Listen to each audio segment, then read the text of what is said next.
Scott, good to see how you're doing. Your first one in today.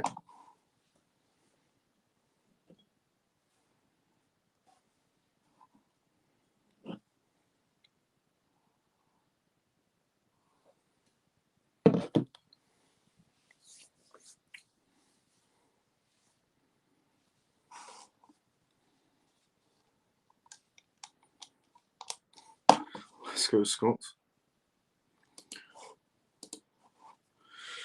Comatose, good to see you. How you doing? How you been? Free and Feather, good to see you. How you doing? How you been? Good evening. Count, good to see you, brother. How you doing? How you been? Quick question: is the screen dark on your side? The screen that you're watching right now, is it dark on your side? Evening, Miles. How's it going? Artist, good to see you. How you doing? How you been? Evening, Miles and family, good to see you. Ian, how you doing? How you been?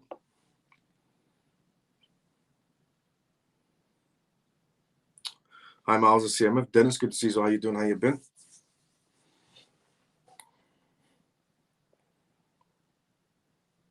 Yeah, is the screen dark on your side? Or is it just dark on my side?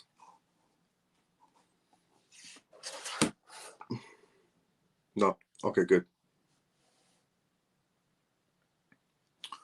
Thank you for the artistic.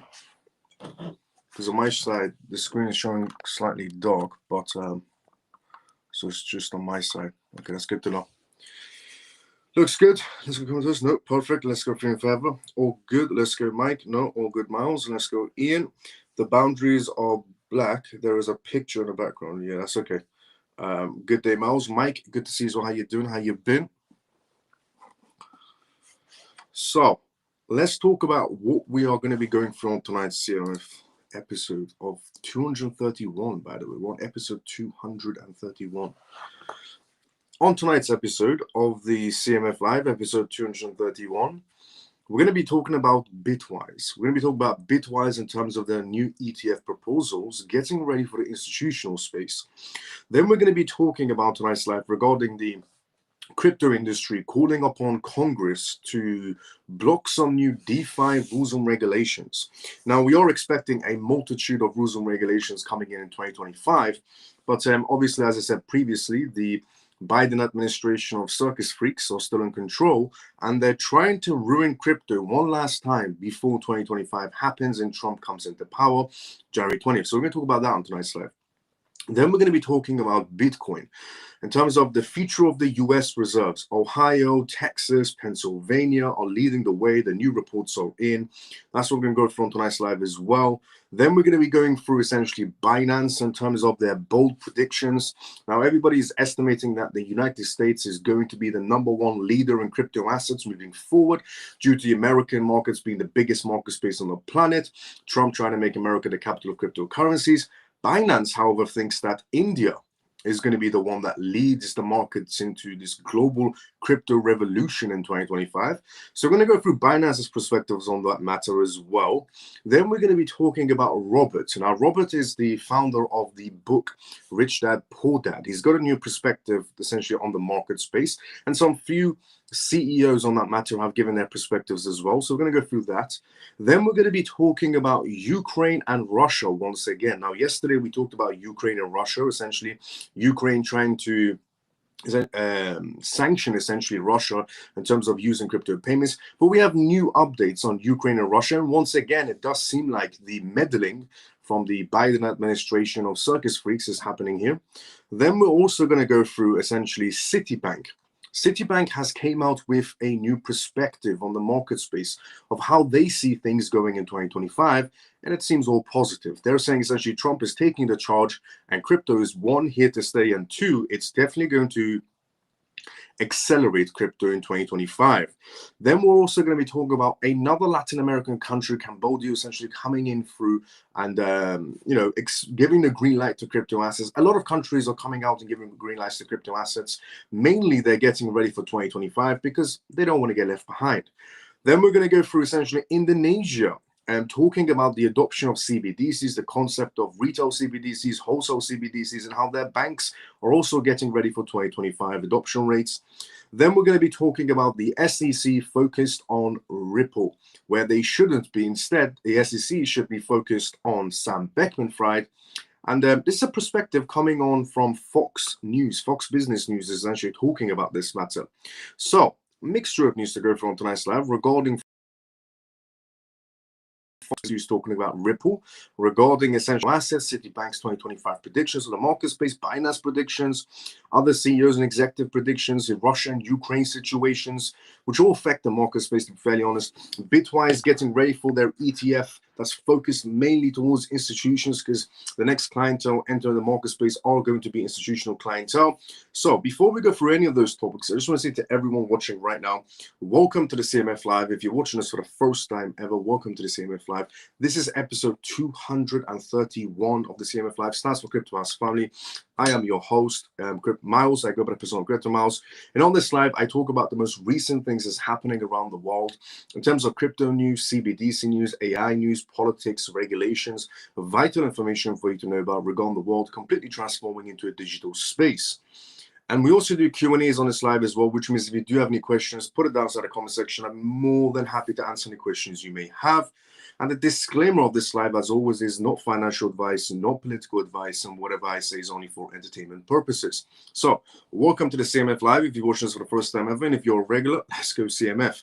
Now, before we go for the first news, which is regarding Bitwise in terms of their institutional ETFs, let's go to the comment section first, and then we go straight into the first news. So let's see where we were at inside the comment section. Good day, Miles. Mike, let's go. Same as always. Let's go, Camel.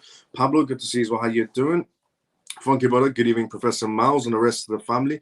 Let's go. How you doing, Funky brother? Evening, Miles and CMF. Talk, good to see you as well. How you doing? Evening, fam. Daniel, good to see you as well. How you doing? How you been? Share the live. Hello to my CMF on YouTube. Yes, definitely share the live. Let's go, Scott. Hello, Miles T. Good to see you as well. How you doing? How you been? Good evening, Miles and CMF. Merry Christmas to all. Merry Christmas to all, definitely. And happy holidays to everyone as well. Bullock XLP, good to see you. How you doing?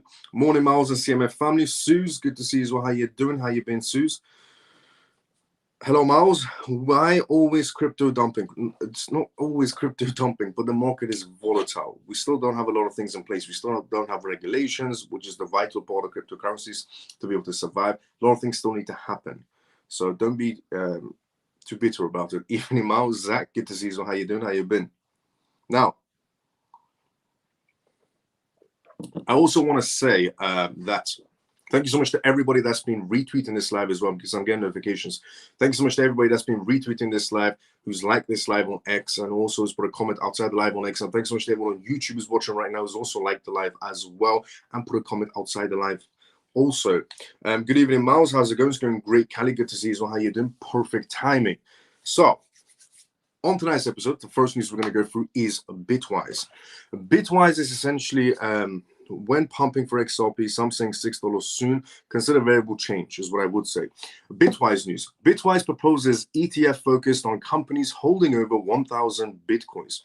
It seems like Bitwise essentially is getting ready for institutional clientele enter the market space coming 2025, because they're getting prepared for a institutional ETF space. Bitwise Asset Manager has submitted a proposal to the U.S. Securities and Exchange Commission, SEC, to list a Bitcoin standard corporations in terms of ETFs. This new, essentially unique ETF targets firms with at least 1,000 Bitcoins in their corporate treasuries.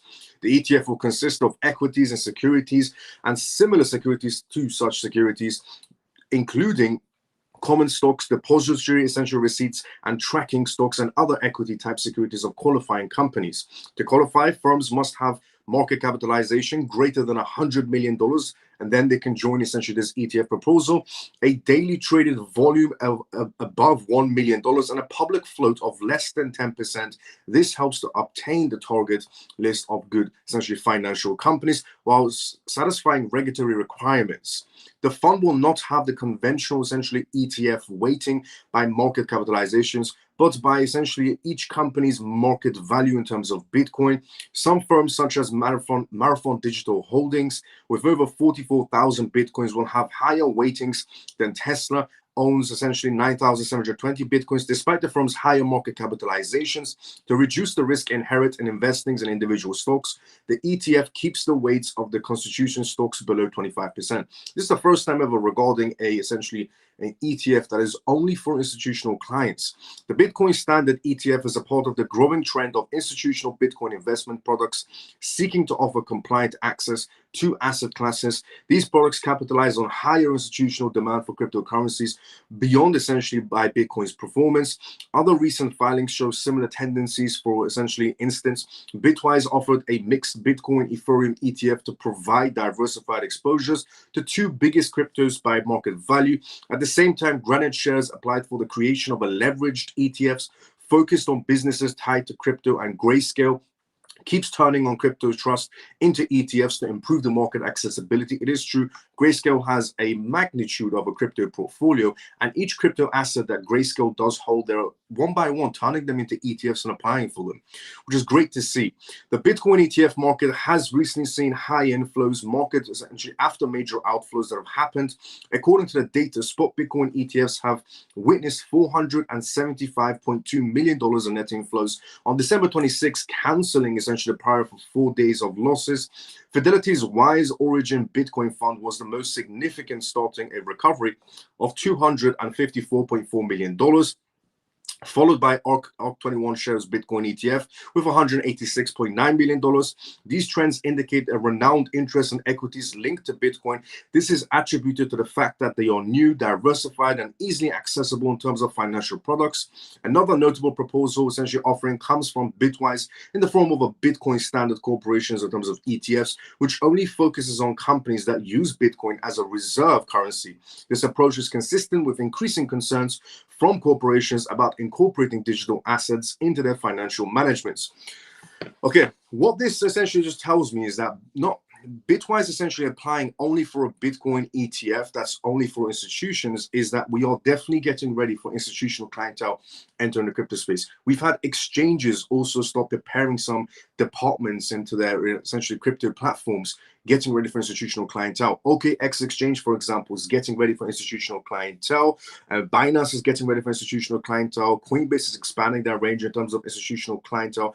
A multitude of crypto platforms, crypto exchanges are all preparing new departments just for institutional clientele. This has never happened before. These are all indications of who is the really, the next clientele entering the crypto space, and its institutions. And all this is possible due to regulations, rules and regulations.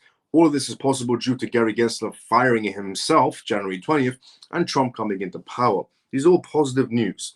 Now, what we're going to be talking about next essentially is the crypto industry as a whole. Now, as I've said previously, the Biden administration's essentially circus freaks are still in control. Biden is still in control from now until January 20th, before Trump takes his seat and America goes onto a new power, Trump leading the charge. But before that happens, we still are stuck in the Biden administration of circus freaks era. And they can pretty much do anything to damage the crypto space one last time before they leave January 20th. So here is what the Biden administration's campaign has suggested the IRS to do inside the crypto space, which not a lot of people are happy about this new rule, which most likely will be redrafted when Trump essentially comes into power. But here it is. Crypto industry calls upon Congress to block a new DeFi broker rule. You see, they're trying to get involved in decentralization, the DeFi space. They want KYCs and AMLs and so many other rules and regulations inside the DeFi space, and crypto people are not happy about this. The final regulations classifying several decentralized finance DeFi protocols as brokers have sparked immediate backlash within the crypto industry, with calls for incoming Congress to overturn the new rules. Disclosed essentially on December 27th by the U.S. Internal Revenue Services, the new regulations treat front-end protocols facilitating digital asset transactions as brokers, requiring know your customer disclosures of transactions. According to agencies, the regulations will affect up to 875 DeFi brokers.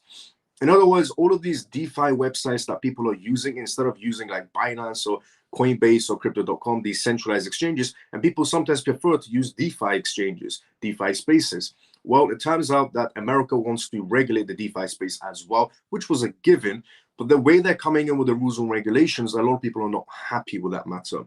The new rules have sparked a widespread backlash on social media as well, with many legal experts suggesting that the IRS may be overstepping its authorities and infringing essentially on constitutional rights. They said this unlawful rule is the dying gasp of the anti-crypto army on its way out of power. They're basically suggesting that the Biden administration's circus freaks one last time are trying to damage the crypto space before they leave power, and Trump comes and takes their place and makes America great and makes America a pro-capital hub for cryptocurrencies. It must be struck down either by the courts or the incoming administration, said Jake, essentially the chief legal officer at Venture Capital Variant.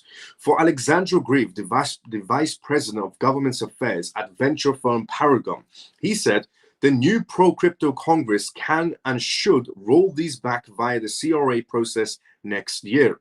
The CRA, or the Congressional Review Act, allows Congress to review and potentially disapprove of regulations issued by agencies like the IRS.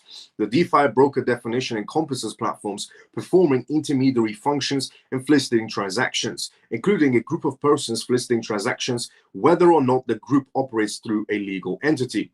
Miles Jennings, General essentially Counsel of A16Z Crypto, claimed the rules represent a fantastical expansion of the words essentially effective transactions to enable the IRS to ban DeFi.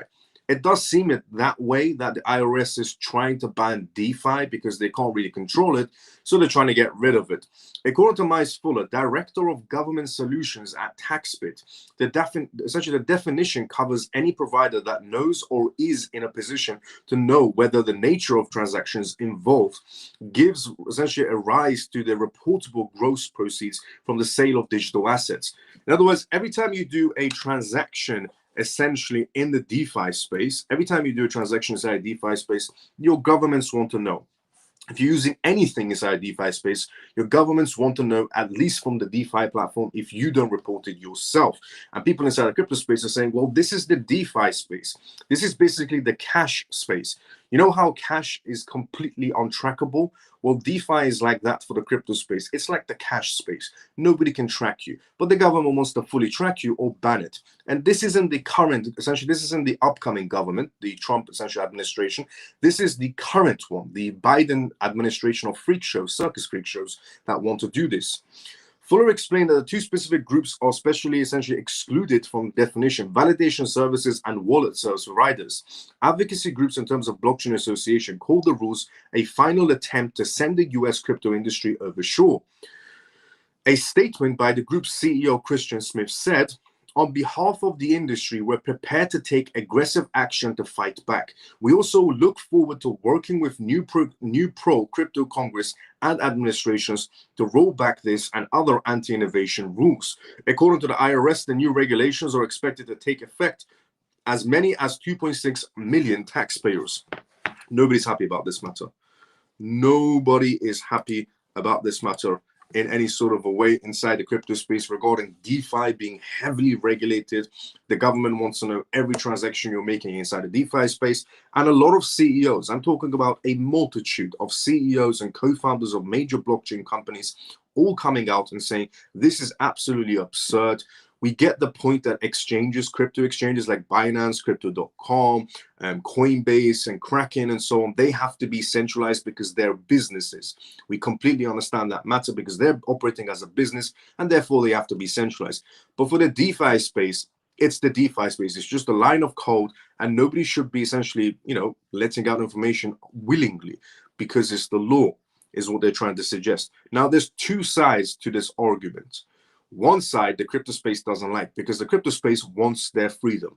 Going into a digital world, you're basically giving up your freedom step by step the moment you step into a digital world. And it's going to happen no matter what. 2025 is going to be a big year of rules and regulations, CBDC releases for the retail section, wholesale CBDCs. A lot of things are going to be happening worldwide in 2024.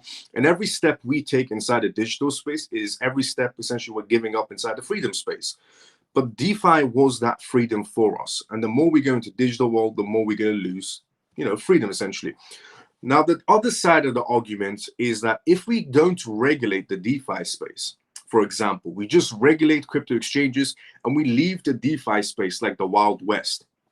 But that means essentially that no money is going to be entering the DeFi space. Not that much money is going to be entering the DeFi space from established businesses, which basically means companies like BlackRock, Goldman Sachs, JP Morgan, HSBC, Bank, Citibank, IBM, and the list goes on. The multitude of massive corporations that have all the money will never enter inside the DeFi space because it's not regulated and they can't operate in gray areas.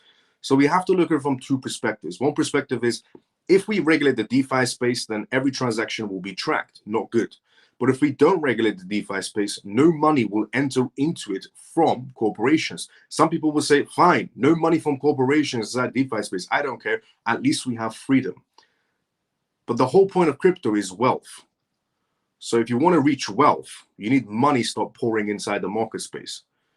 And retail doesn't have money. Even if it does, it's scattered. So there's a whole massive argument about it. Should we, regulate the DeFi space and give up freedom, or don't regulate the DeFi space and just regulate the exchanges instead? On one side of the argument, we have institutional money in the DeFi space. On the other side of the argument, if we don't regulate it, no institutional money. So it just comes down to that. But, the corporations are essentially the CEOs and co-founders and executives of blockchain companies are not happy in any sort of a way because they're giving up their freedoms inside the DeFi space. There's two sides to every argument, is what I would say. So it's a difficult one to essentially answer, but that's the two sides of the argument. It's either you want institutional money inside the DeFi space or you don't.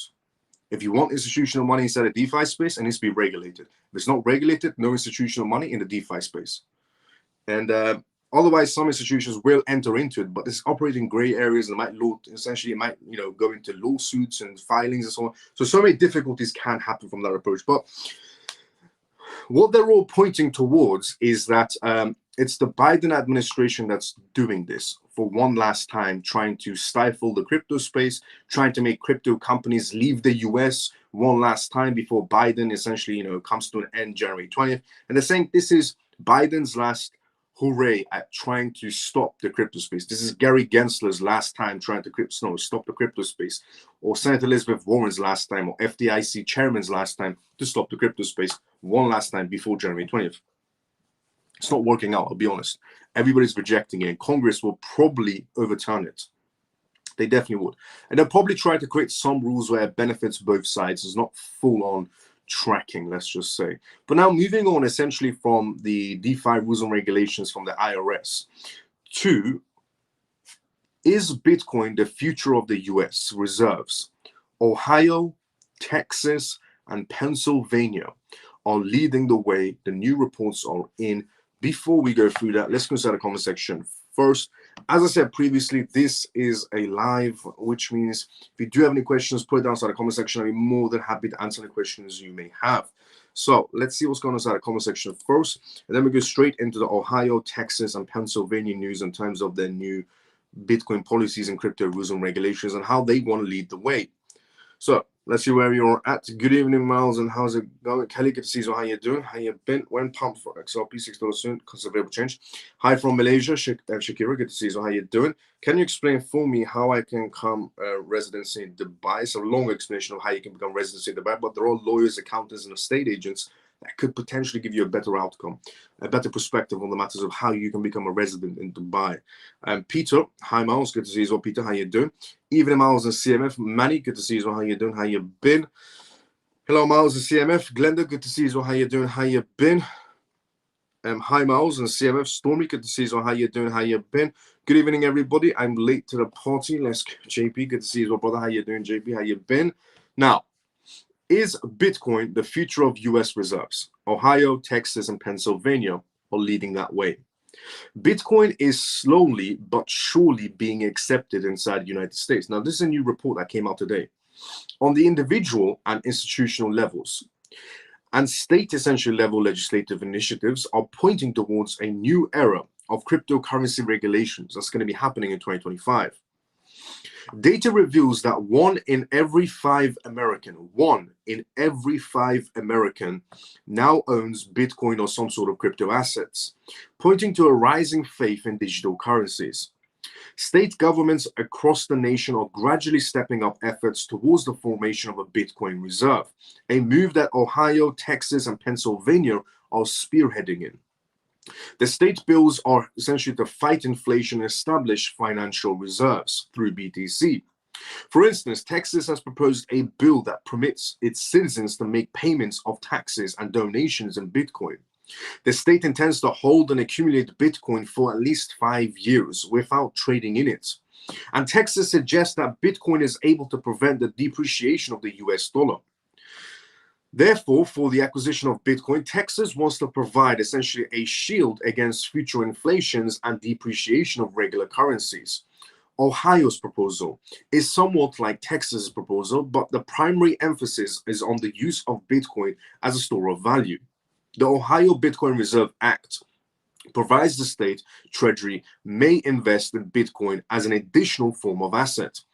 The bill does not state how much Bitcoin would be brought by essentially Ohio, but it does raise the potential that Bitcoin could help Ohio pay down its large debt. The latest reports indicate that Ohio's debt as of 2022 was around $72.16 billion. The state's entry into Bitcoin could be a solution to this problem, although the bill is not yet complete and may be ready only by 2025. The state of Pennsylvania is also seeking the use of Bitcoin in order to combat inflation. A bill which essentially was presented sometime in November 2024, where the state is required and requested to allocate between 5 to 10% of their general funds to Bitcoin purchases. This could definitely be close to $1 billion in cryptocurrency investments. The states want to use the BTC to shield this money from devaluation caused by inflation. Nevertheless, this bill is still at the initial stages and had to go through a bill-making process to enact into law. The initiative for the creation of a Bitcoin reserve is also being essentially championed at the federal level. In July, for example, of 2024, Wyoming Senator Cynthia Luminous presented a Boosting Innovation, Technology, and Competitiveness Through Optimized Investment Nationwide, a Bitcoin Act.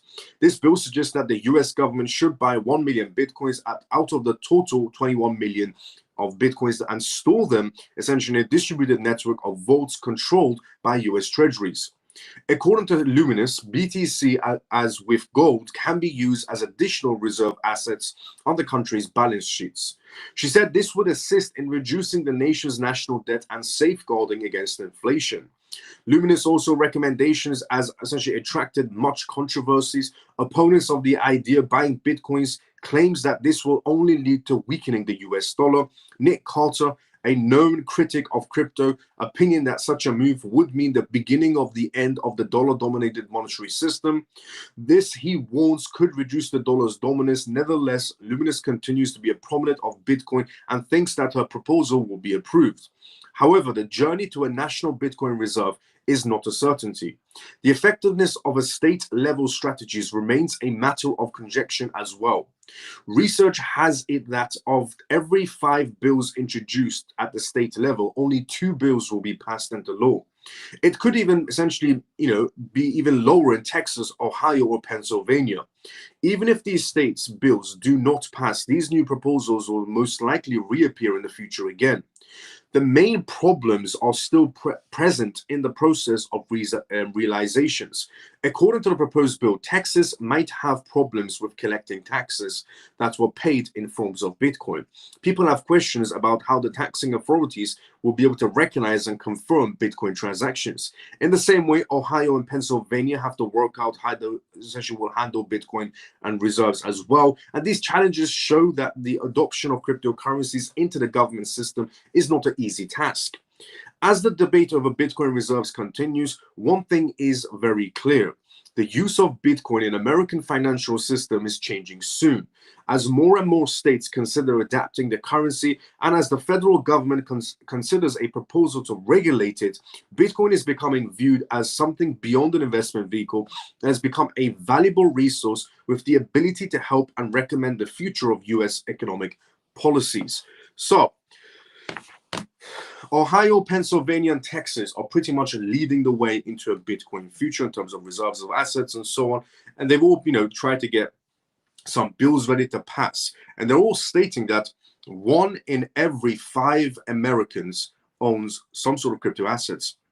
Therefore, we need to start with a Bitcoin reserve, and then we need to do a crypto regulations and so on. It's good to see it. Obviously, they're moving much more quicker than they were before. And it's all because of Trump again, because he's taken the charge January 20th. So all these states in America are just pretty much getting ready for a Trump administration and trying to put behind them the damaging traitors of the Biden administration who damaged the US economy and the world's economy, to be fairly honest. The Biden administration didn't only damage the US economy throughout these years, they damaged the entire world's economy, to be fairly honest. And they're going to be going down as the worst administration in American history, in my point of view. The Biden administration is definitely going down as the worst administration in the entire US history. And Biden will be going down as the worst president of America's history, without a doubt, because the guy was half asleep throughout half of his presidency. Now, and the Biden administration was sharing one brain cell together as well, to be fairly honest. So that's also going down as the worst administration in American history and the world's history.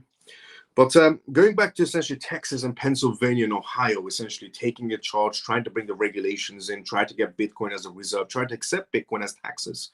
They're saying, some people are saying it's difficult to track Bitcoin or track cryptocurrencies. So they're saying, what's the point of using cryptocurrencies for taxes? It's not difficult to track cryptocurrencies. It's an open public ledger. Anybody can track your transactions, first of all. Second of all, it's great to see American states taking charge before even Trump comes in. We're definitely seeing that change happen. Honestly, it's amazing to see this, because in the past, no state wanted to touch crypto assets. Now, they're slowly showing signs they want to regulate crypto spaces. They want to bring the money to the table and so on. Amazing to see. Now, moving on essentially from Texas, Ohio, and Pennsylvania trying to take the charge to Binance. Now, we all know that America is soon going to become a capital of cryptocurrencies. And America is the biggest market space in the entire world. America is the biggest market space in any market space in the entire world. And they're going to be taking the charge in crypto assets, trying to become a capital of cryptocurrencies and so on, rules and regulations, institutions, banks. We have, America has the biggest ETF space for the crypto space and so on. But Binance has a different perspective. It's not a bad perspective. It's an interesting perspective is what Binance has. So here is Binance's new bold prediction for 2025. India to lead the global crypto revolution by 2025. Binance forecasts India to lead the world in the regulation of cryptocurrencies by 2025 and is getting global attention to India's emerging role in this arena. Binance's head of regional markets, Vijay, essentially emphasized the need for strict regulatory frameworks in order to propel the crypto industry forward and earn trust from users. He stated, "We are hopeful that in 2025, India will take the lead in forming a progressive and comprehensive crypto regulations. At the same time, significant crypto and institutional progress signals stronger calls for regulations throughout 2024. The US approval of spot Bitcoin and Ethereum ETFs is a landmark development," Vijay said, and called a transformative movement for the entire industry. With Bitcoin and Ethereum ETFs debuting as well as widespread institutional demand for crypto exposure, diversified the industry has continued to be resilient over the many challenges it's faced in 2024. Alongside increasing Bitcoin essentially and altcoin adoptions, this reinforces the necessities for stable and innovative regulatory frameworks. As India's clout in the global crypto landscape grows, Binance takes a proactive step to work alongside the country's regulatory environments. It also essentially recently registered with India's Financial Intelligence Unit. Essentially, a Vasan said was a Binance committed to making safe and compliant crypto services. We realize the importance of India and its role inside the crypto space. Therefore, we also registered with the Financial Intelligence Unit in India. He said, as a response to regulatory shifts and our renowned commitment to offering secure, compliant crypto services. Binance is looking to build confidence inside the crypto ecosystem for 2025. Based on talks at the Blockchain Week 2017, Vijay outlined plans to increase community knowledge, facilitate essential collaborations with authorities, and get blockchain utility to solve real-world problems. Visual emphasized by saying the future of crypto is about more than just trading. It's about building a decentralized, inexclusive, and innovative digital ecosystems. It is true. By going to 2025, we're going to be going towards utility. And that was the whole point of crypto assets. The point of crypto wasn't funny looking meme coins. The point of crypto wasn't, making a quick buck and pumping and dumping on people. That wasn't the whole point of crypto. The point of crypto starting was utility, which is what we're leading into in 2025 once the essential regulations start flowing in from every jurisdiction. For example, in 2019, India began its crypto regulation journey with a draft bill which proposed a full ban, which has never been tabled in Parliament. However, since then, the stance has changed due to domestic demands and global trends. Italy, for example, the current G20 president went into process already conducting itself in a manner this is in alignment for both the Financial Action Task Force as well as the frameworks India pushed for during the G20 presidency in 2023, when it called for global corporations and crypto regulations. In our case, we moved from the RBI, the Reserve Bank of India, only regulation to a multi-regulator model, which the Securities and Exchange Board of India, SEBI, proposed in 2024 to oversee the crypto assets. The Financial Intelligence Unit had made the registration the compliance of anti-money laundering compliance rules, which saw Binance fine $2.25 million in June. India's taxes in terms of crypto profits at 30% without taking deductions, except for the acquisition cost and charges of 1% in terms of tax deducts at the source of transactions. As India sets its feet ahead of the path towards becoming a crypto hub, Binance will have a crucial role to play as the country begins to chart its own course, with 2025 fast approaching. Changes in India's stance on cryptocurrency regulations have the potential to change the world's landscape. A turning point could come as quickly as 2025, thanks to the proactive initiative taken by Binance, together with the focus on building trust and essential innovation, growth, stability, and India's ascension to the forefront of the digital finance revolution. It is set to be spurred upon comprehensive regulatory frameworks. I'll be very honest. Bold predictions by Binance, but all I'm interested in, and a lot of people might, hear this news and go, what relevance would India have to you if you live in the West, if you live in the EU or UK or America or Canada or Australia or whatever? Some people might be seeing this news and going, well, what's the relevance to me if I'm living in a different country? Well, the relevance to you is, one, you're inside the crypto space, and two, India has a massive market space, and three, India is only aiming for the title of the crypto hub because America is aiming for a title of the crypto hub. The more countries we get coming out and saying, we want to aim for crypto hub in 2025, all that simply means to us is money, money, money, if you're positioned correctly in legitimate assets. So I've seen so many countries keep on coming out and saying 2025, they're going to take the title. India's came out and said 2025, they're going to take the title for crypto hub in the entire world. Hong Kong has essentially the same thing. Singapore said the same thing. Japan said the same thing. The UK's talked about this matter. The EU said the same thing. America, obviously, Donald Trump has came out and said he wants to become the capital of cryptocurrencies in America and so on. The more countries we have keep on coming out and being very enthusiastic about, we want to aim for the title, the winning belt of 2025 cryptocurrency hub. That simply just means to us inside the retail section, we're positioned correctly, legitimate assets, money, money, money.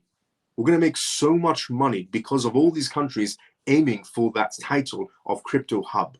The faster they aim towards that title of crypto hub, the faster the money starts pouring in from their institutions in their own jurisdictions. Honestly, it's amazing to see this happening because we went from a space that nobody wants to touch inside the institutional space or the government space to now a crypto space where everybody's aiming for the title of crypto hub. All again, this is just possible because Trump announced he wants to make America the capital of crypto hub. And now every country is aiming for that title. And this is why Binance is throwing this bold prediction that India might be aiming for that crypto hub and they might get there faster than any other country around them. I couldn't care less if India gets there first, because all I know for a fact is that every country is aiming for that title. And if every country is aiming for the title of crypto hub, it means more money is going to be entering inside the crypto space. So as long as you position correctly in legitimate crypto assets that will benefit from essentially regulations coming in through, the amount of money you're going to be making in the next 4 years because of Trump, you're going to lose count. Honestly, you will be losing count of how much money you'll be making. The first 100 days are going to be very crucial, as I've said previously, in the Trump administration in terms of regulations. Honestly, all of that is just an indication of, where we're heading towards. A lot of money is what we're heading towards. Now, moving on, essentially from Binance's bold prediction of India becoming a capital hub to Robert. Robert is the founder, essentially, and the author of Rich Dad, Poor Dad, which I'm guessing most people have heard about the book. Some people haven't heard about the book, but it's just this entrepreneur who made his wealth by selling a book, telling people how to make money.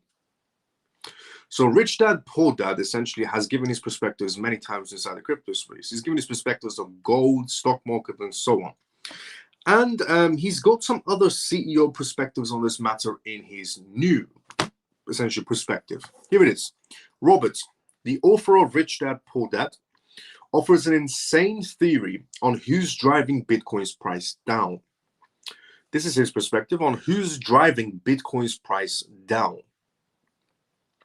Leading pro-crypto economist and author Robert has shared a bold theory regarding Bitcoin's recent price fluctuations. In his statements, Robert claimed that BlackRock's CEO, Larry Fink, may have been intentionally dumping Bitcoin to suppress its price and encourage institutional investors to accumulate the cryptocurrency at a lower cost. Now, just to put it in perspective, this is something that a lot of people think happens inside the institutional space, and Roberts also thinks that this happens inside the institutional space. Yes, sure, there is the argument that some institutions are looking for, a cheaper buy-in. Why not? Everybody always looks for a cheaper buy-in, and so do businesses. But the argument that Larry Fink is doing this on purpose and trying to get more institutions buy Bitcoin at a cheaper price is incorrect. One, Larry Fink is running BlackRock, not some random institutions. BlackRock couldn't care less if their competitors were buying cheaper Bitcoin. Two, institutions have a lot of money, and they couldn't care less if they're buying Bitcoin at $100,000 or $150,000. This has been proven many times by companies like MicroStrategy. Michael Saylor said in an interview he would be buying Bitcoin even if it's sitting at $1 million. Now, some people might laugh at that and go, $1 million Bitcoin is never going to happen. But that's not what I'm suggesting. What I am saying is Michael Saylor said he would buy Bitcoin at $1 million is what I'm saying. And some people might go, well, no, he won't. This man's been buying Bitcoin at $100,000. And he wasn't buying $2 to $3 million worth of Bitcoin. No, $500 million worth of Bitcoin, $1 billion worth of Bitcoin, when Bitcoin was sitting around $100,000. So the argument that people keep on bringing up that institutions are always looking for a bargain is incorrect. Some institutions are looking for a bargain. True. Not all institutions. Institutions that have money don't care about a bargain because they're buying certain assets for 5 years minimum, or 10 years, or 20 years, or 25 years, and so on. Then they couldn't care less if they buy Bitcoin at 60,000 or if they bought Bitcoin at 150,000. They couldn't care less. Roberts, essentially the author of Rich Dad, Poor Dad, just wanted something to blame on. He saw the price of Bitcoin essentially going, and a lot of people do this inside the crypto space. They try to throw the blame somewhere here and there. Robert just saw essentially Bitcoin space going a little bit down and is going, well, I know the reason why Bitcoin is going slightly down is Larry Fink, the CEO of BlackRock, is selling Bitcoin so that institutions can buy cheaper Bitcoin. That is the exact same argument people used when the Bitcoin ETFs started. When the Bitcoin ETFs started out, people said Bitcoin is going to go down to $20,000 so that institutions can buy cheap Bitcoins. Did Bitcoin ever go down to $20,000 when the Bitcoin ETFs launched? No. You know why? Because institutions have money. That argument has been proven so many times, but people still use it inside the crypto space. Institutions are looking for a bargain. They don't need a bargain. Some might need a bargain. The majority of institutions have money. They couldn't care less because they're looking at a 5-year projection, not a 1-week projection. Now, keeping on Robert's essential perspective on this matter, Robert cited concerns raised by Republican president candidate Vivek Ramsey, who has previously criticized BlackRock's approach. Vivek Ramsey warned that Larry Fink and BlackRock has advocates of shareholders of capitalism, aligned with Marxist essential principles similar to those of the World Economic Forum founder Klaus Schwab, according to Robert. Now, quoting Schwab's famous claim that, in this part is true. It's not Robert making it up as he normally does, but this part is true. Obviously, the founding member of the World Economic Forum did say once that one day you will own nothing and be happy. It's true. Robert retreated his beliefs in his Bitcoin decentralization and security. And Robert said, I like Bitcoin in my own wallet. I wouldn't trust Bitcoin in BlackRock's ETF, he stated. And he went on to say, and he suggested that BlackRock may deliberately drive down the price of Bitcoin to attract whales to buy at lower prices, $100,000. Now, the one thing I want to say again regarding Roberts is that Robert's argument is that Charles Schwab, the founder of the World Economic Forum, said, you will own nothing and be happy. And it is true. In the World Economic Forum, they did say you will own nothing and be happy. And the deadline was around 2027 to 2030, where you will own nothing and be happy. And Robert is saying, I'm buying Bitcoin for that very reason, because I don't want to be trapped, is what Robert's saying. Robert's saying, I don't want to be trapped in the government, playbook or the matrix or whatever you want to call it. And I don't want to be trapped in the whole, you will own nothing and be happy. That's why I'm buying Bitcoin. There's an argument there. And the argument is, nobody knows who created Bitcoin. If everything in this world is coordinated, which it is, anything involving money in this world is coordinated. The way this world is coordinated, sometimes it will blow your mind of how they plan things out 1,000 years ahead. And Robert is suggesting, a lot of people suggest this as well, to be fairly honest. And there's two arguments to every side of this, of anything. One side of the argument is they're saying Bitcoin is the coin to go for. Bitcoin is the asset to go for. So you don't get stuck in the whole, you will own nothing and be happy scenario of the World Economic Forum. And Bitcoin is the asset to go for. But then the other side of the argument is basically who created Bitcoin? Everything in this world is completely coordinated. Is it because they want you to go towards Bitcoin? You're suggesting that people should run towards an asset that nobody knows who created it in a world that is very coordinated. Do you see the argument there? This world is extremely coordinated. Every movement involving huge amounts of money, war, control, everything is coordinated. And an asset that happened to be coming out straight after the 2008 collapse, nobody knows who created it. And people are suggesting that is the asset to run towards, so you don't get trapped in a very coordinated world. But nobody knows who created Bitcoin in a coordinated world. And they're saying run towards Bitcoin. Look, some people might argue the point that, Ripple is not the asset to go for. Or essentially AVAX is not the asset to go for. Or essentially XLM is not the asset to go for. But here is my argument for that. At least we know who created XRP Ledger. At least we know who created XLM. At least we know who created AVAX. At least we know who created TON. At least we know who created Solana. At least we know who created this. The point what I'm trying to make is people are saying to you, we're going into the World Economic Forum space of you will own nothing and be happy. And they're saying run towards an asset that nobody knows who created it in a world that is very coordinated. Where it just baffles my mind sometimes that people are so easily maneuvered like cattle in a farm. Honestly, you know where farmers will tell sheep which side to go to by just opening the door?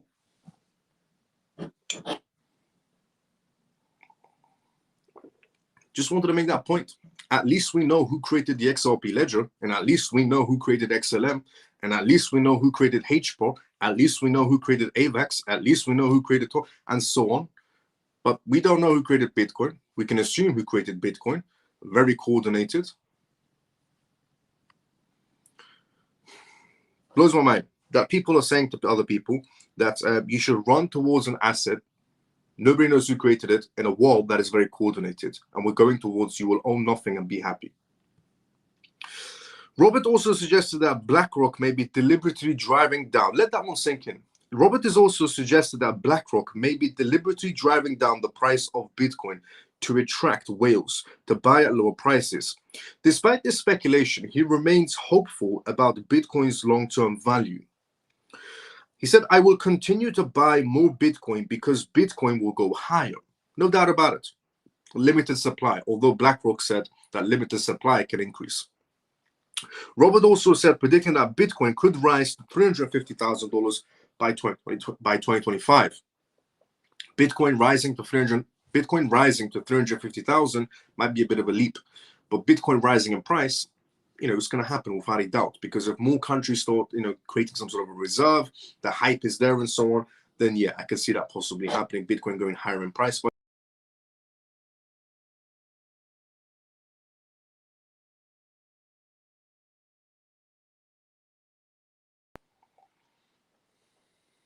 Can everybody see me?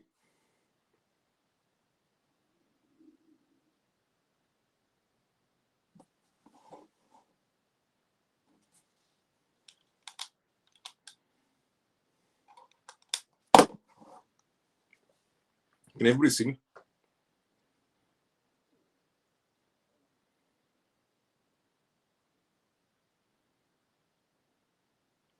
For a second, the connection went out from the streaming platform.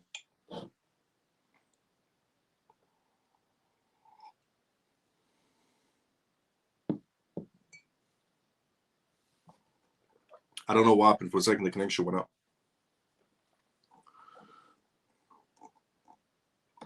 Now, connection went out again.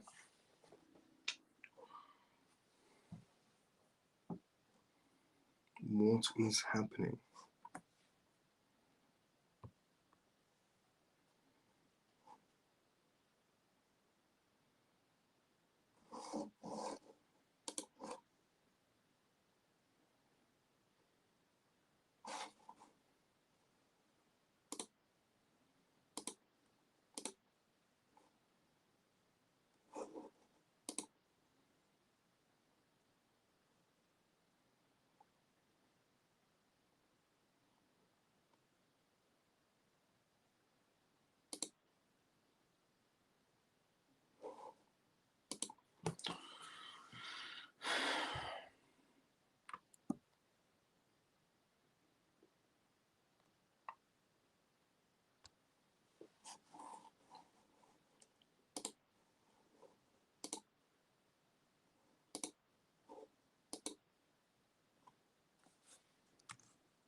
Okay, the issue is I can't see the chat. Okay, now I can. Are we back? Now I can see the chat. The Matrix as you. I was never good to see you. So how you doing? But now I can see the chat. So I can see from Hyper Sniper's comments, every other comment I've lost completely.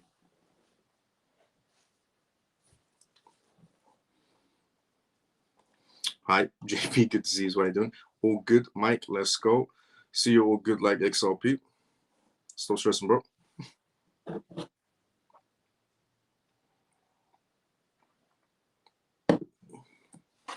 Okay, now, the next topic we're going to be talking about is Russia and Ukraine. I hope, the connection of the platform doesn't break out again. The next topic we're going to be talking about is Russia and Ukraine, which is going to have some impacts on the market space and the energy crisis. Robert says, buy XRP. CEO. Zach, let's go. Thanks so much, everyone, for letting me know that we are back. Now, Ukraine. Ukraine will be cutting off Russia's gas, which is not good. What impacts will have this on the European economy? So, just to put in perspective, we are already having essentially oil issues. We're having oil crisis. Petrol prices are through the roof. Gas prices in America, the gas prices are through the roof. Grocery prices are quite high. Mortgages are quite high. Loans are quite high. And most economies still haven't been able to get to a better position.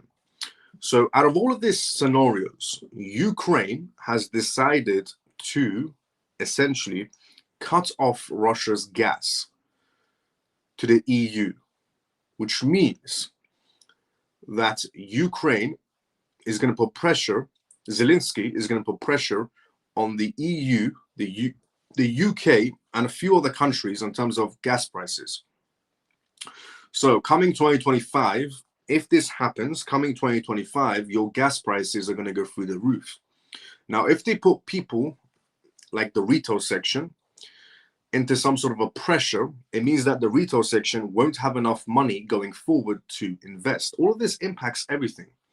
Russia not supplying gas to the EU, EU struggling on gas, EU charging higher for gas. Who pays the price? The retail section. The retail section is paying already too much for groceries, rent, mortgage, loans, gas, electrics. They're going to be paying a lot more for gas now, which makes the retail section have a little bit of money left to survive on. And that little bit of money isn't most likely going to be entering the crypto section or the stock market. So they're trying to really sabotage the retail section. And this is, Biden administration's circus freaks. So the billions of dollars that Biden keeps on sending to Zelensky in Ukraine, the billions that the UK sends, the billions that the EU sends, Zelensky has decided to sabotage the entire retail section of the EU and the UK and everybody else.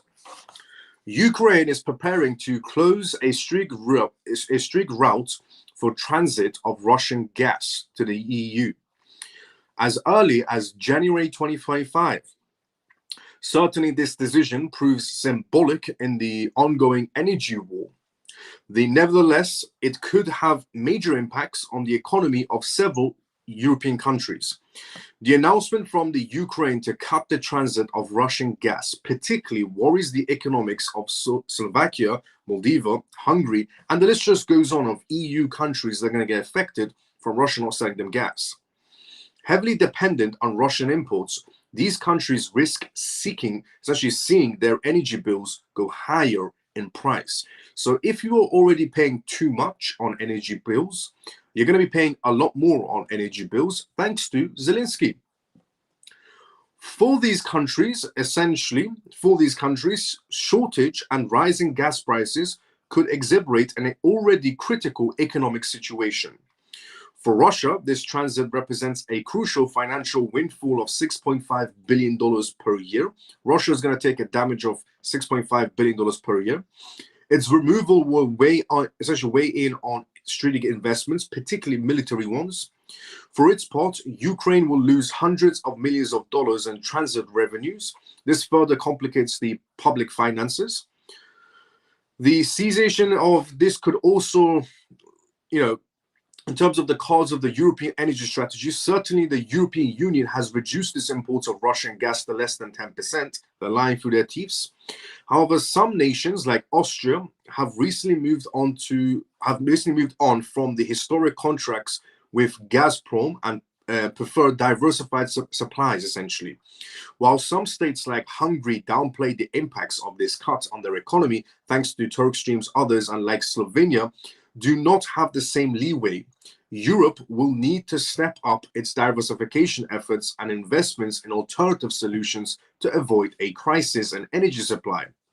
According to analysts, the gradual reduction of European dependency on Russian gas must be accompanied by an overhaul of national energy policies. In any case, key figures show that this transition will cost billions of dollars. Guess where the billions of dollars are coming from? Not your governments, your pockets. Effective from January 2025, this decision highlights the resilience of certain countries. But this is not all. It also reveals the vulnerabilities of the economy of Europe in the face of global crisis energy situations. So, if you are already paying too much on your energy bills, your gas and electrics, be prepared to be essentially paying a lot more in January, starting January. And who do you have thank? Who do you want to thank for this scenario? Zelensky. Ukraine. Zelensky is the one essentially making all of you inside the retail section in the EU and beyond the EU pay a lot more for your gas prices. So thanks to Zelensky and our moronic politicians who are letting this happen. I mean, it's not enough that Zelensky is taking billions of dollars of our tax money to go up against Putin. No, that's not enough for Zelensky. No, Zelensky wants to sabotage the entire retail section on their energy prices also.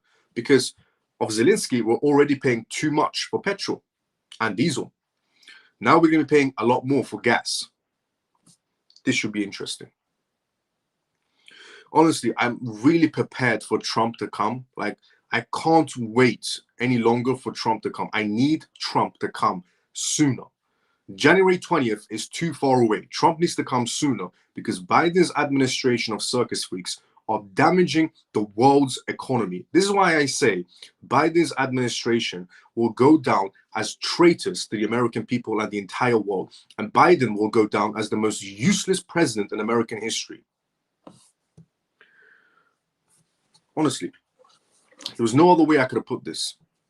But all of this is just going to put more pressure on the retail section, which is going to damage the savings of the retail section, which means the retail section won't have enough money to invest or to buy basic products. Moving on from Zelensky sabotaging the entire retail section of the EU and beyond. And by the way, all of this, do you know how it's going to work? The Russian pipes will stop essentially selling gas to the EU.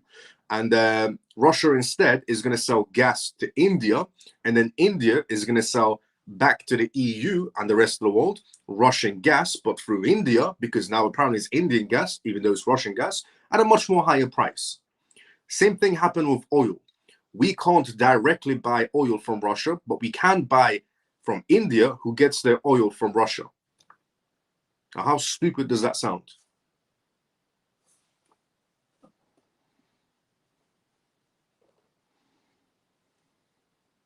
Honestly, how stupid does that sound?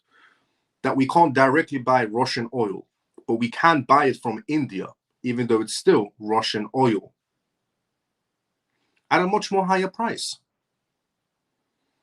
And now we can buy essentially gas at a much more higher price from India, who gets it from Russia.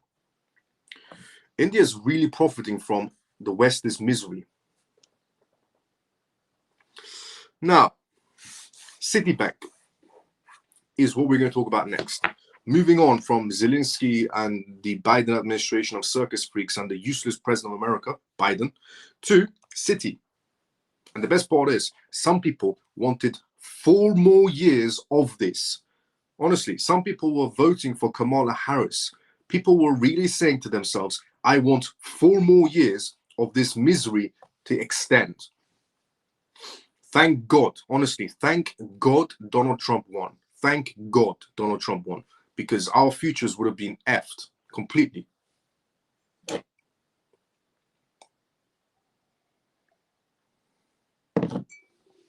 Now, Citibank. Moving on to good news. Citibank is predicting a massive crypto boom in 2025, and that a lot of money is going to be made in 2025. Thanks to who? Trump. Before we go into the next news regarding good news on Trump's side, let's go inside the comment section first. Let's see what's going on in there. Hi, Miles. Sorry I'm late on tonight. Hope I've not missed too much. Adi, good to see you. So how you doing? No, you're good. Don't worry about it. How much I need at XRP so I'm not stuck in slavery? As much as you can. 100,000 need device. Whatever you can afford, to be fairly honest. Hi, Miles and family. Alex, good to see you. So how you doing? How you been? Biden eclipsed Carter as the worst president of all time. Facts. The countdown for Trump on January 20th is definitely on a like a Donkey Kong. Patience is virtue. Facts. Now, Citibank. Citibank predicts crypto boom in 2025 as Trump policies and ETFs take hold. Citibank's analysts have came out today and said they think the crypto markets will blow up through 2025 as much as a bunch of things are coming together. Trump's policies, ETFs, and innovation and stablecoin spaces. All of this is on top of 2024 that saw Bitcoin hit $100,000 for the first time ever, an achievement that shows how high it can go. Trump's re-election in 2024 essentially signals at the top of the total crypto regulatory overhaul. The actual pivot comes when Paul Atkins was appointed head of the US SEC. This change in leadership is set to open the doors for years-long approved spot Bitcoin and Ethereum ETFs and altcoin ETFs. Citibank's analyst, led by Alex Sanders, said 2024 was a strong 1 year for crypto. Much of that growth is a strong year for crypto, registering a 90% plus increase in the total market cap. Much of that growth was due to the money flowing into these ETFs, making crypto more accessible to traditional investors. The analyst noted these flows have been the biggest driver of essentially crypto returns, and we expect that to continue in 2025. In addition to the ETFs, the Trump administration is working to make the US a hub for digital asset innovation. The plans to create a strict Bitcoin reserve and the nomination of venture capitalist David Sachs as White House's AI and crypto Caesar will create a more crypto-friendly environment, Citibank says. They went on to say David Sachs has been tasked with drafting a board of regulatory frameworks for digital assets, not the enforcement-focused regulations of previous administrations. And Citi analysts have also called this a less deregulation, a removal of headwinds. So will there be an oversight of policies will reduce the barriers that have always held back the crypto industry? The spot Bitcoin and Ethereum ETFs are somewhat of ingredients that have been hitting the crypto market space. When approved this year's 2024, institutional and retail investors had an easy way into digital assets and hence huge inflows into the markets. Citibank's analysts didn't miss that. They said these have been the biggest drivers of crypto returns and will continue to be so in 2025. They also noted that Bitcoin's volatility and added that for it to be on the portfolio, high returns will need to justify the risk for a 5% allocation. Performance needs to be higher, double digits, using the S&P's long-term risk-reward trade-off, or 21%, using recent returns, where the high rewards and slash risk means investors need to be compensated well for their taking extra risk. The stablecoin market could also grow in 2025, driven by innovation and completion. Citibank's reports today highlight the new essential entrance of partnerships as the factors that are challenging Tether's dominance and diversifying the market. Citibank even talked about how Tether USDT is losing their dominance and other stablecoins are about to take their place. And that this is a good thing, reducing the systematic risk of being over-resilient by one issuer. This is Citibank. Citibank is saying this is good that we're sidestepping Tether's USDT and that we're getting more stable coins coming in. USDC taking its position and then RLUSD taking everybody's position. Beyond crypto trading, stablecoins are getting into decentralized finance platforms and payment systems that could drive wider adoption of digital assets. Citibank's analyst said stablecoin adoption beyond crypto trading will enhance decentralized finance and drive more engagement in this space. While Citibank acknowledges institutional participation through ETFs and stablecoin innovations, they say essentially the broader adoption is needed for long-term success of crypto economically troubled. But countries like Turkey, Argentina, and Venezuela are starting to use digital assets as a hedge against inflation and currency instability, which will drive global adoptions in big ways. And Citi analysts also predict that Trump's policies will break down the barriers that have held back the full development of digital assets so far. They also said the road ahead is not without its challenges, such as Bitcoin's well-known price volatility, such as Bitcoin's well-known, essentially uneven global regulatory landscape, and however that will require a balance between regulatory-friendly innovation and risk management mechanisms. Citibank's 2025 outlook is looking good for the crypto market space. With Trump's policy supporting innovation, ETFs providing easy access, and stablecoin innovation making the market more resilient, the industry is set for another big year in crypto. However, volatility and regulatory uncertainty are the challenges that need to be managed for this momentum to continue forward. Focus on real adoption and value-driven use cases, and crypto can find its place as a financial tool in the global economy. What I've been saying for the longest time, going into 2025, you need to be positioned correctly. This is Citibank's own report for 2025, and they ended their report by saying, focus on real adoption and value-driven use cases. It's just a message to the retail section. Anybody else that's listening, focus on essentially utility, crypto projects that will benefit, and focus on financial utility. Crypto projects that will benefit from the rules and regulations coming in, the institutions coming in, the banks coming in, and so on. That's where all the money is at. Now, moving on essentially from Citibank's reports of 2025, which is what I've been seeing for the longest time. But it's nice to see institutions, once again, repeating my exact words, not saying they listen to me and say my exact words, but I'm just saying, once again, I'm ahead of everybody else and they're coming out and saying the exact same things. Now, moving on essentially from 2025 report from Citibank to Cambodia. Cambodia is another country that's just given a green light to CBDCs and crypto assets in general and so on. And they're not the only ones. A lot of countries have given a green light to crypto assets, believe it or not, and CBDCs. So, Cambodia gives a green light to regulated crypto assets. Is it a new era for digital finance in Cambodia, as the country's national bank has shifted its stance on certain classes of crypto assets? According to local news sources, the National Bank of Cambodia has given commercial banks and other payment institutions the green light to provide Category 1 crypto services. You might be wondering to yourself, what does this have to do with me inside the crypto space? You know, you don't live in Cambodia and so on, and you live in different countries. You could be living in the EU, America, Canada, Australia, Japan, whatever you want to live in.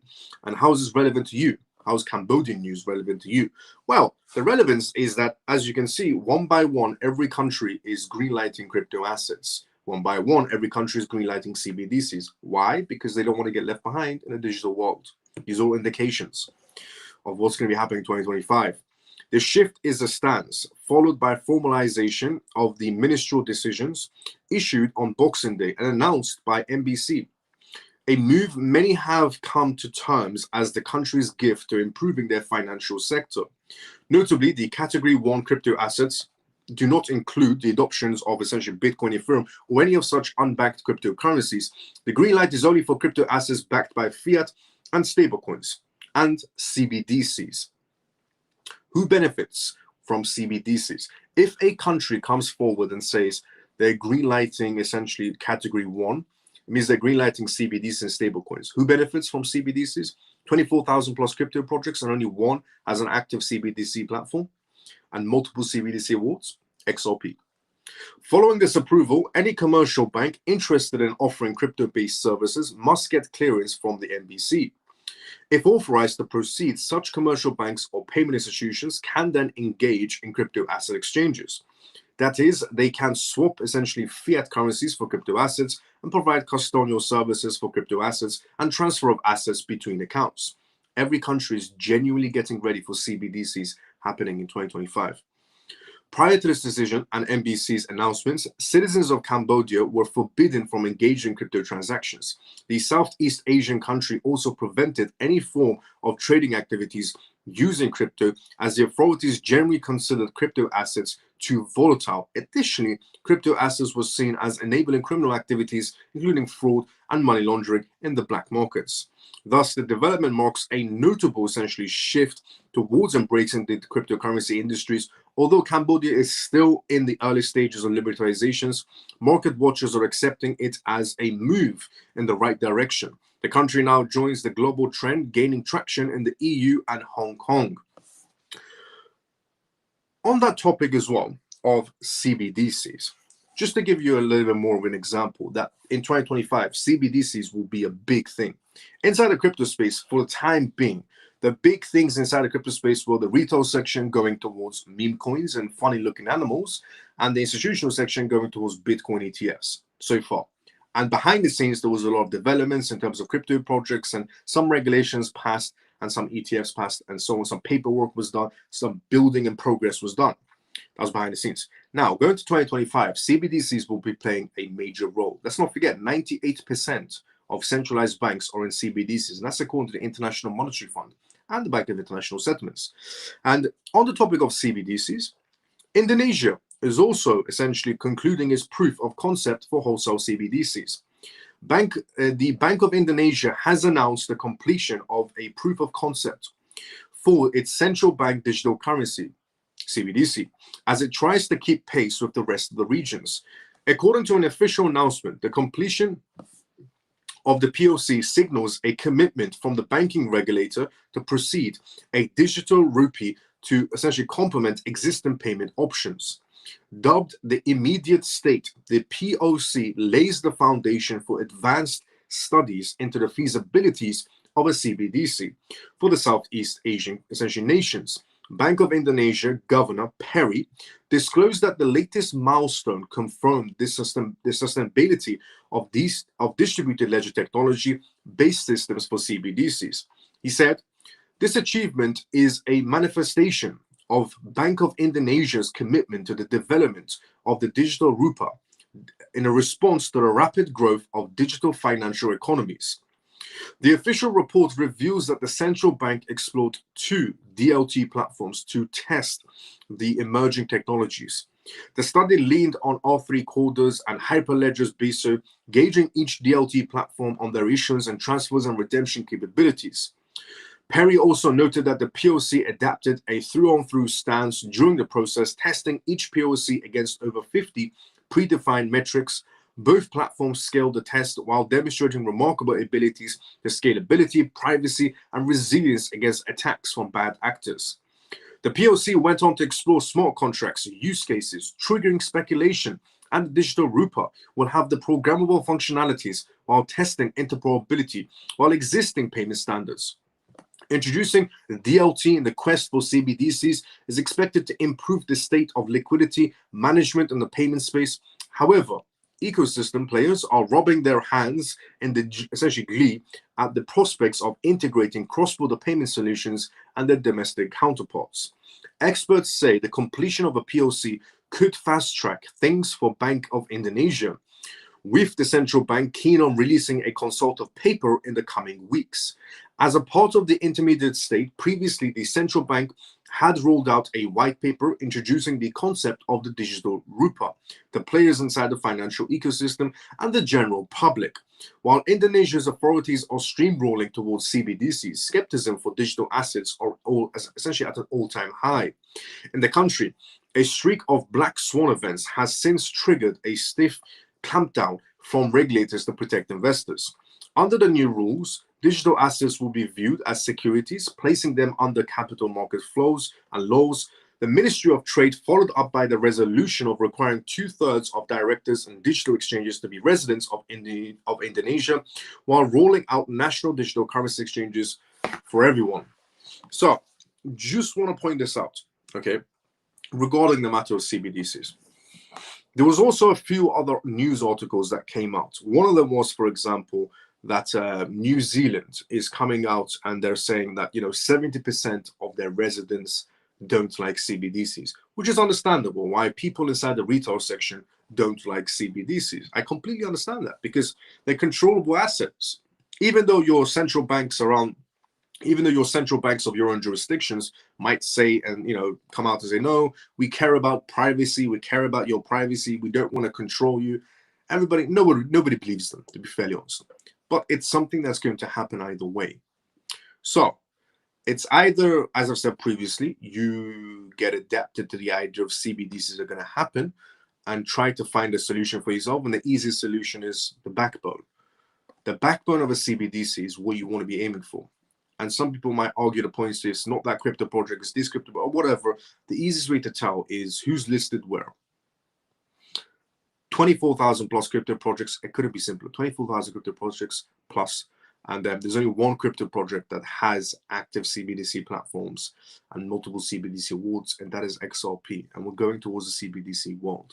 Now, if people adapt to a CBDC idea, because it's going to happen either way, there's nothing you can do to stop a CBDC world. There is absolutely nothing you can do to stop a CBDC world. If you even think for a second you can stop a CBDC world, you are delusional, unfortunately. The reason why I'm saying this is because have you been able to stop anything else bad that's happened in this world? The answer is no. Nobody's been able to stop anything bad that's happened inside this world, because you can't stop it. It's going to happen either way. What you can do instead is prepare for a CBDC world. And if a lot of people start, going against the idea of a CBDC world, then they'll still make a CBDC world happen, but they'll cause a massive distraction. They can cause a massive pandemic to get you adapted to CBDCs. And it's something that you should look out for as well. They can cause massive, essentially, pandemics. If a lot of people reject the idea of a CBDC, that means a lot more people will be stuck on CBDCs. That doesn't mean CBDCs isn't going to happen, because people assume to themselves, if a large group of people come together and go against something that central banks or governments want to do, that people will win. That's in Hollywood. In Hollywood movies, the people normally win. In reality, you don't win. You've never won. You don't have freedom of rights. You don't have freedom of speech. You don't have anything of freedom. Anything. Your entire life is controlled, manipulated, and so on, and coordinated. You have never won since the day you were born until now. Yes, you might have won in life and had a great family, or brought your favorite car, or brought your favorite house, or being able to buy your parents' house. Winning like that, sure. Winning of freedom of rights, no. Winning of freedom of speech, no. Doesn't matter how much money you had or how much wealth you had or whatever. So there are winnings in life, but there's a different kind of winning I'm talking about. So you've never won anything in your entire life, because your life's always been manipulated and controlled.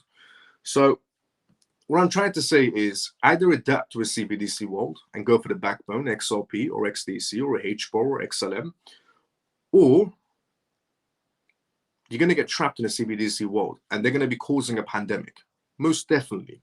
The first pandemic that was caused regarding COVID, they needed an excuse to make everybody move away from cash, because the easiest thing they came up with was germs. If they say cash carries germs, then everybody will move away from cash, which worked. They were instantly able to fool the entire world to move away from cash, because cash carries germs, from a flu. A very strong flu, but a flu. The same flu that you catch every year, just a little bit stronger, where it makes your taste and smell go away. And I experienced that as well. My taste went away, my smell went away. I experienced it. But I'm still alive, I'm breathing, I never got a vaccine. They made everybody, the entire world, they forced some people to get the vaccine, and they forced some people to do certain things during COVID times. But they made everybody in the entire world, they fooled the entire world to move away from cash, from a common flu, just a little bit stronger. So what I'm trying to say is, look, they will cause a massive pandemic just to get you into CBDCs. Or you can think to yourself, look, CBDCs are going to happen either way. Let me just go for the backbone and prepare for a CBDC world, instead of trying to reject the CBDC world. You try to reject the CBDC world, you will be stuck in a CBDC world. Instead, you prepare for a CBDC world. Preparing is always better. XRP, XLM, XDC, HBAR, prepare for a CBDC world. Don't get stuck in a CBDC world. I've said this many times. If you're not into XRP because your favorite crypto influencer is telling you XRP is a bad project, or your friends are telling you, your family members are telling you, prepare yourself. Okay, this world that you're living in right now is a very cruel world. It's about to get much more cruel. Going forward, as the years go by, this world is going to get much more cruel. And if you're not positioned correctly, I'll be honest, you're effed. You're F-U-C-K-E-D.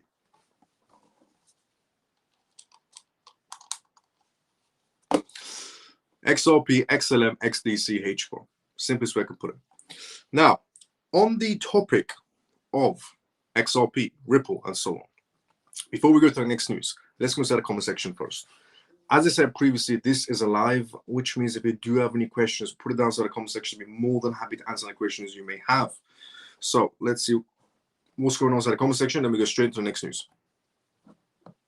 Hi, Miles and family. God bless. Golden Dragon, good to see you. How you doing? God bless.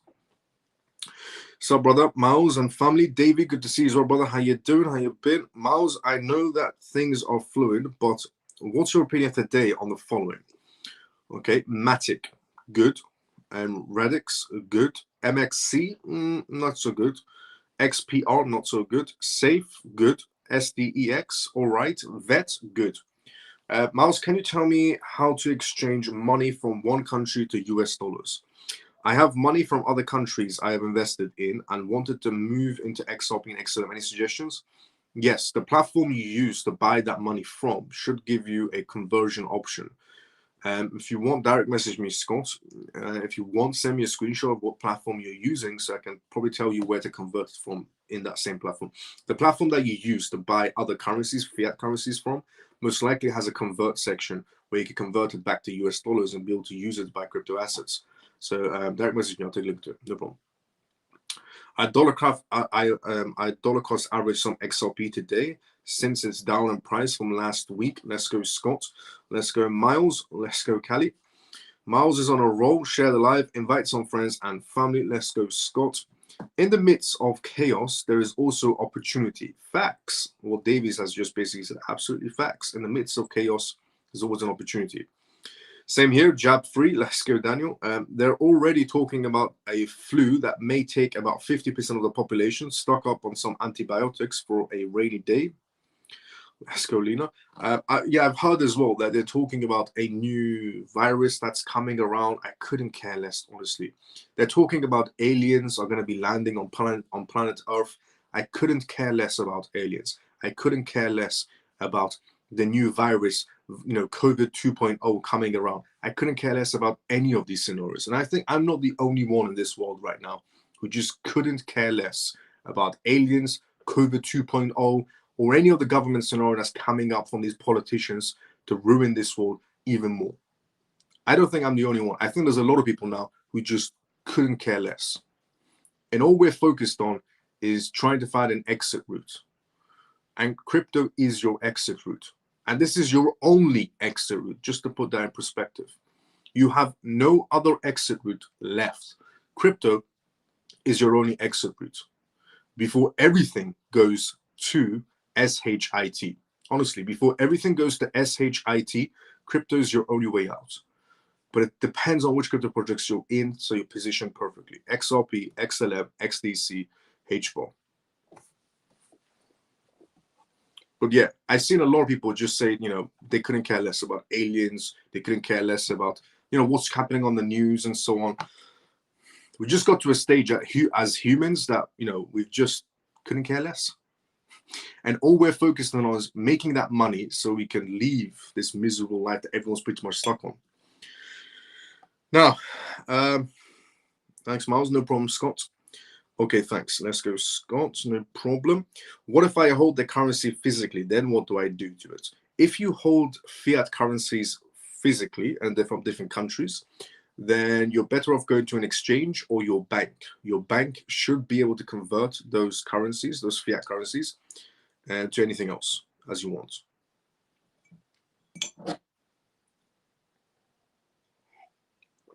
So I know, for example, the banks in the UK, you know, you could go to a bank in the UK and you could give them any currency and they will change it over to British pounds. I'm guessing if you do that in American banks, they should be able to convert you to US dollars or exchange shops. But first go to the bank because the banks will give you better rates than exchange shops. H5M1, is that what they're calling Alina? The founder of Cardano loves aliens. Yeah, I remember the founder of Cardano loves aliens. Facts. Let's go, JP. Now, XRP, Ripple, Fox Business, and SEC Gary Gensler and Sam Beckman, all wrapped up into one news. SEC focused on Ripple while ignoring Sam Beckman-Fried. Charles, The SEC's on this is basically an interview on Fox Business. So here it is. The SEC's ongoing legal battle with Ripple over its XRP token is that it's overreaching to regulate the crypto space while leaving more pressing issues such as Sam Bankman-Fried. Focusing on Ripple could be a concerning precedent for a future digital asset regulations in the US. What's interesting about this is a Fox Business reporter came out randomly and started talking about how Gary Gensler and the SEC have been stifling Ripple and XRP, and that how Gary Gensler should have focused on Sam Bankman, who essentially frauded the entire crypto space, and so on. He's saying that why is Gary Gensler focused on Ripple, who is a legitimate company? Why are they focused on XRP, which is a legitimate currency or an asset, and instead not focused on people like bad characters like Sam Bankman-Fried? Why is Gary Gensler wasting his time? This battle between the US Securities and Exchange Commission and Ripple Labs is so important in the crypto world that many are concerned with the regulations by the US government towards its digital assets. Fox Business reporter Charles Gasbro was critical of other high-profile cases with Sam Bankman-Fried, but the SEC's actions against Ripple and its native cryptocurrency got the attention instead. Charles essentially argues that the SEC is focusing on Ripple, which may be irrelevant, especially since bigger fish like Sam Bankman-Fried are floating in the finance world. This case has gone far beyond Ripple and is bound to rewrite how the US will continue to regulate its cryptocurrencies from now on. In an interview, he said Ripple Labs and Chief Executive Officer Brad feel the SEC went too far. It considered the case filed in December 2020 not only an attack on Ripple, but also an attack on the cryptocurrency industry at large. Brad has voiced his criticism of the SEC, arguing that the case will be bad precedent for the entire industry. He further argued that the SEC does not know how to regulate cryptocurrencies, and it does not appreciate the distance between digital assets and others. Ripple reportedly stated its frustrations at the SEC's failure to provide clearer guidance on what a company operating in the space of cryptocurrencies and related companies should do in regulations. Ripple partially won their court judgments made in 2023 since it was ruled that XRP sold on the secondary markets cannot be considered securities. The judgment separates XRP from other traditional security transactions and brings a great victory to Ripple. However, the courts held the XRP direct sales to institutional investors as security transactions, further pointing to the complexities of the case and essentially differing the nature with which XRP is applied in different contexts. There is an argument that digital assets like XRP must be treated exactly the same way as real securities inside, with general grounds that protect investors from fraud. Gary Gensler is the SEC's chair. Then, Mr. Gary Gensler maintains that the crypto marketplace should follow security laws. To him, XRP, among others, has the duty to comply with security laws for the protection of investors. In fact, the statement released by the company in 2021 have Gary Gensler referring to Bitcoin and Ethereum as commodities, but many other tokens and cryptocurrencies as likely being securities, and therefore subject to regulations. According to the SEC, Ripple sales of XRP should be considered securities, whether these are institutional or retail essentially sales, and therefore fall within the same rules and sales of applied to stock and bonds. This being the case, the greater conversation is about how the US government should regulate the cryptocurrency space.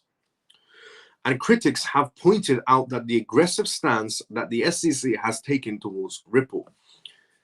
Interesting timing, I would have to say. Fox Business reporters coming out and saying that, why is the SEC focused on Ripple? Why is the SEC not focused on people like Sam Bankman who are creating fraud inside the crypto space? The timing is what I'm more interested about. Well, what we do know for a fact is going to 2025, the Ripple case is either going to get dismissed or settled, and XRP is going to go through the absolute effing roof. If you're holding XRP, 2025, 2026, 2027, 2028 is going to be your year. And going forward, 2029, 2030, 2031, 2032, 2033, you can see where I'm going with this. 2025 is going to be your year in XRP. Going forward, you're going to be loving it throughout the years if you're holding XRP.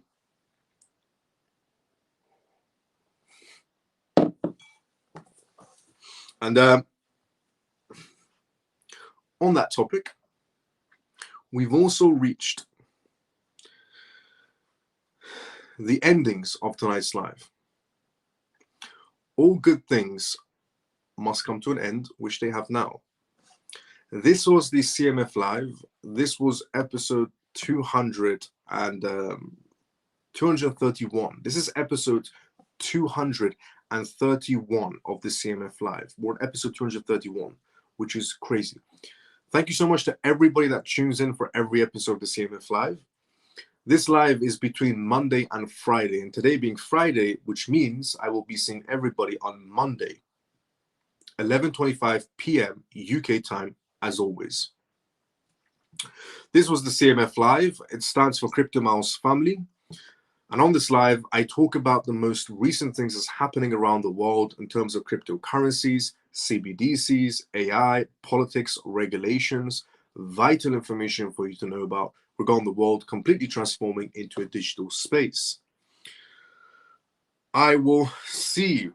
And also the disclaimer of this live, as always, is not financial advice, not political advice, and whatever I say is only for entertainment purposes. If you're not following me, follow me. If you're watching this on YouTube, subscribe. If you already haven't, drop a like, comment. If you're watching this on X, retweet, like, follow if you're already not doing that, and join the Telegram page of this live as well, which is completely free. If you are a beginner inside the crypto space, the CMF that you're watching right now is the best place for you to be in. If you're a beginner inside the crypto space, intermediate or professional inside the crypto space, the CMF is the best place to be in. Join the Telegram group. The link is on X. The link is on YouTube, depending on where you're watching it from. And join the X communities page of this live as well. On X, search for, on the communities page, search for Crypto Mouse Family Lounge, or essentially go into my X profile and you'll see the CMF Essential Communities page. So if you already haven't joined, join, like, comment, share, retweet, subscribe. I will be seeing everybody. I will be seeing everybody Monday, same timing as usual, 11:25 p.m. UK time. I'll be seeing everybody Monday, same timing as usual. Everybody have a great day or a good night, depending on where you are around the world. Let's go inside the comment section before we actually say goodbye. I care less as well, Miles. The reality of what you want to live, you choose to live, not a government, guys. Yes, facts. Absolutely facts. Let's go. There is no any other to become financially free apart from crypto markets, or unless you are financially free. Yeah. Keep up the great work, Miles. Let's go, Scott. Let's go. Share the live, Scott. Let's go. How much XDC is enough, Miles? Between 5 to 10,000, you should be perfectly fine. Davey, let's go. Take care, Miles and CMF. Ray, let's go. See you tomorrow, same time as usual. See you on Monday, same time as usual. Love those words, Miles, about XRP. Let's go, free and forever. I don't hold enough XRP. I wish for 50 cents just one more time. Miles, I do not like when you say we have to end the live. I enjoy financial information and tell me too much. Let's go, Scott. Scott, see you on Monday, same timing as usual. Night, Miles. Pablo, see you on Monday, same timing as usual. Another good job tonight. Let's go, Scott. See you on Monday, same time as usual. Good night, everyone. Bull XRP, see you on Monday, same time as usual. Thank you, Miles. Great live. Have a great weekend. JP, have a great weekend as well. See you on Monday, brother. Same time as usual. Thanks for amazing live, brother. Camel, let's go. See you on Monday, same time as usual as well, brother. Thanks, Miles. Great information as usual. Have a great night. Artisy, have a great night as well. See you on Monday, same timing as usual. Good night, Miles and CMF. Great news. See you on Monday. See you on Monday as well. Free forever. Love you loads. Thank you loads. May the new year bring you loads of blessings, Miles and CMF. Let's go, Lena. See you Monday, same time as usual. Thanks, Miles. Good night, CMF. Stormy. Good night, and see you on Monday, same time as usual as well. Thanks, Shakira. Let's go see you on Monday, same time as usual as well. Miles, why do you have to say we have to come to an end of the program? It's like TV signing off. When I was a child, no more programming until the next time. Lol. Good night. Thank you so much for your valuable time and effort. Golden Dragon, thank you so much for the kind words. And see you on Monday, same time as usual as well. Another great live, another great job tonight. Let's go, Scott. See you on Monday, same time as usual as well. Another great job tonight. Let's go, Scott. Miles, did you say see a bank if I hold the currency physically? Yes. See your bank if you're holding the currency physically, definitely. Thank you, Miles. Susie, let's go. See you on Monday, same time as usual as well. Morning, Miles. Can you give me a recap? Sorry, just joined. Shelly, you joined exactly at the ending of the live show, but yes, I'll give you this. On tonight's live, we talked about essentially Bitwise proposing an ETF focused on companies holding 1,000 Bitcoins. Bitwise essentially getting involved in the ETF space for institutional investors only. We talked about crypto industry calls on Congress to block new DeFi broker rules. We also talked about essentially, is Bitcoin the future of US reserves in terms of Ohio, Texas, and Pennsylvania's report that came out. Then we talked about on tonight's live regarding Binance, essentially bold prediction that India is going to be the one that's leading in the global 2025 title for who's the global hub of cryptocurrencies. Then we also talked about Robert, the founder of Rich Dad Poor Dad, coming out and essentially talking about how Larry Fink might be stifling the crypto space. Then we talked about Ukraine that will cut off Russian gas. That's going to impact the entire retail section. Then we talked about essentially Citibank's predictions on the crypto boom in 2025. Citibank predicting that 2025 and beyond is going to be an exceptional year for the crypto space, and we're all going to make a lot of money. Then we talked about Cambodia giving a green light to the crypto space, how it's getting regulated for CBDCs. Then we also talked about Indonesia also green lighting wholesale CBDCs. Then we talked about the SEC's focused on Ripple while ignoring Sam Beckman-Fried. We did some Q&As in between, essentially. That's what we talked about on tonight's live, Shelly. Good night, everyone. Good night, everyone. Scott, let's go. See you on Monday, same time as usual. Good night, family. Scott, see you on Monday, same time as usual. See you 2025 CMF. Cali, see you in 2025, same time as usual. Good night, Miles. Mike, see you on Monday, same time as usual. Good night, Miles and CMF. Thank you, Miles, for a great live with vital information. Enjoy your weekend. See you on Monday. Carol, see you on Monday, same time as usual. Good night, Miles. Funky brother, see you on Monday, same time as usual as well. Miles, I don't mind. Loving you, Lords. Let's go, Lena. Lena, see you on Monday, same time as usual. How much XDC is enough, Miles? Between 5,000 to 10,000 is perfect amount. Even 1,000 amount is a perfect amount, to be fairly honest. 1,000 XRP. Thank you for that. Apologies, I've been on breakfast duty. No problem, Shelly, anytime. I'll be seeing everybody Monday, same timing as usual. Everybody have a great day or a good night, depending on where you're around the world. Like, comment, subscribe, retweet, share, follow if you already haven't. See everybody on Monday, same timing as usual, 11:25 p.m. for episode 232 of the CMF Live. Everybody have a great day or a good night, depending on where you're around the world. Tor, thank you, Miles, and good night. Let's go, Tor. See everybody Monday, same time as usual. Everybody have a great day or a good night, depending on where you're around the world. See you, everyone.